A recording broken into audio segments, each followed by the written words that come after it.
Mindset was written by Stanford University psychologist Carol Dweck. Her decades of research on achievement and success led her to discover what great parents, teachers, CEOs, and athletes already know, that our mindset is the basis of accomplishment. Lesson 1. The two mindsets. People with the fixed mindset believe intelligence can't be changed. This leads to a desire to look smart, so they avoid challenges. They don't want to look bad if they fail, which holds them back. In the face of obstacles, they get defensive or give up easily. They see effort as pointless and believe that people are only great at things because they were born with special talents. When confronted with constructive criticism, they ignore it. Lastly, they feel threatened by the success of others. People with a fixed mindset achieve much less than they're capable of. On the other hand, people with a growth mindset believe intelligence can be developed. This leads to a desire to learn, so instead of avoiding challenges, they embrace them. They persist in the face of obstacles and see effort as a path to mastery. They accept constructive criticism and use it to their advantage. Lastly, they feel inspired by and learn from the success of others. As a result, they fulfill their ultimate potential. Lesson 2. Mindset in sports. Michael Jordan wasn't a natural. He was one of the hardest working athletes in history. He was rejected by his high school varsity team and the first two NBA teams that could have chosen him. He was devastated, but his mother told him to work hard and discipline himself, and that's exactly what he did. He used to leave the house at 6 in the morning to practice before school. But what about people that seem to just be a natural?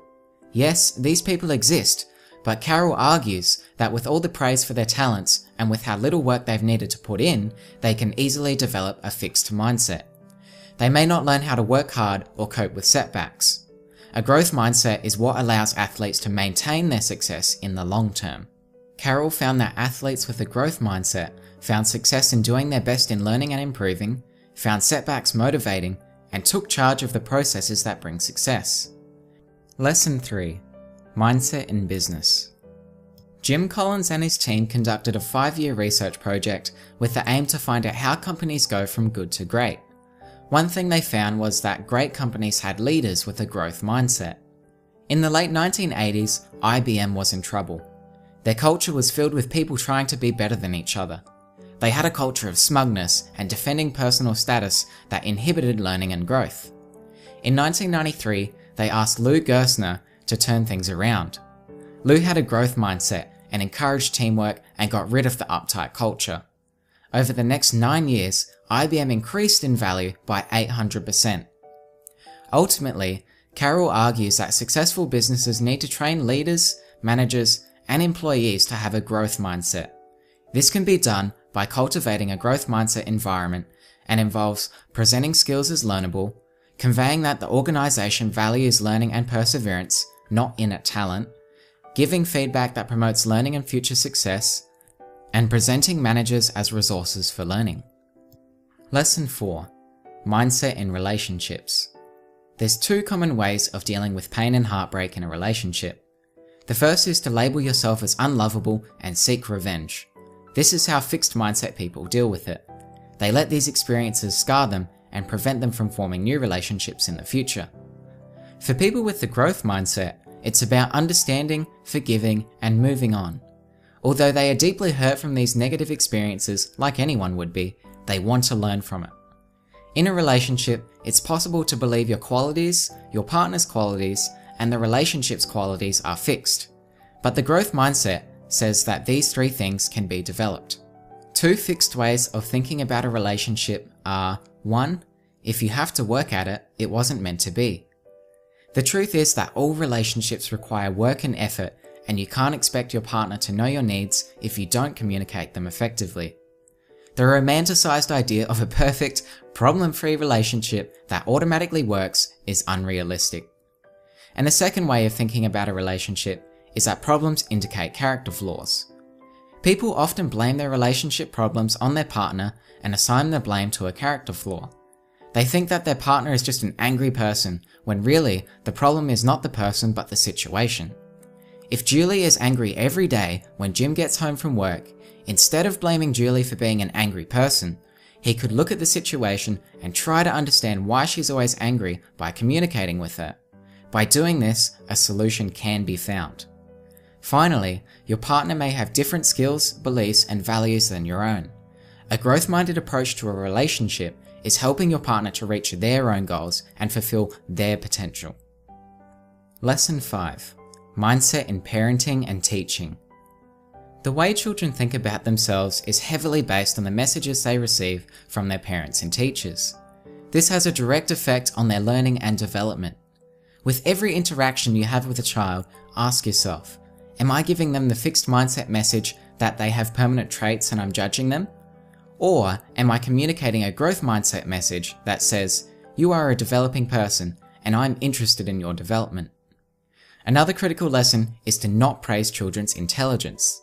If you say, you learn that quickly, you're so smart, what children really hear is, if I don't learn something quickly, I'm not smart.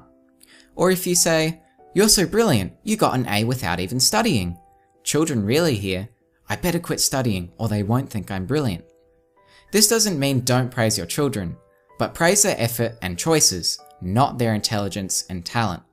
You could say, you really studied for your test and your improvement shows it. You read the material over several times and you tested yourself on it. It really worked. Consider this real-life scenario.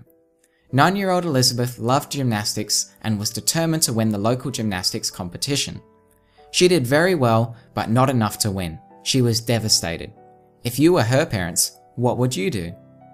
Tell Elizabeth you thought she was the best? Tell her she was robbed of a ribbon that was rightfully hers? Reassure her that gymnastics is not important? Tell her she has the ability and will definitely win next time? Or tell her she didn't deserve to win? Feel free to pause the video and think about this for a moment. Now let's run through each answer. A is insincere and doesn't offer her a way to improve. B places blame on the judges when the problem was her performance. Do you want Elizabeth growing up to blame others for her deficiencies?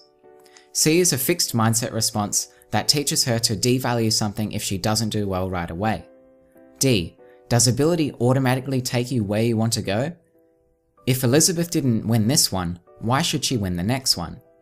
And finally E, it seems harsh and obviously you'd say it in a nicer way, but this is necessary to help Elizabeth cultivate a growth mindset that will bring her success in the future. Her growth-minded father told her, Elizabeth, I know how you feel. It's so disappointing to have your hopes up and perform your best but not win. But you know, you haven't really earned it yet. There were many girls who've been in gymnastics longer than you have and who've worked a lot harder than you. If this is something you really want, then it's something you'll have to really work for. Elizabeth took this to heart and spent more time perfecting her routines. At the next competition, she became the overall champion. Now for the final lesson, how to change your mindset. The first way is to access Carol's resources. One is the Brainology computer program, designed to help students develop a growth mindset through classroom activities and online instruction. Other resources include a live workshop, webinars, keynote presentations, and more.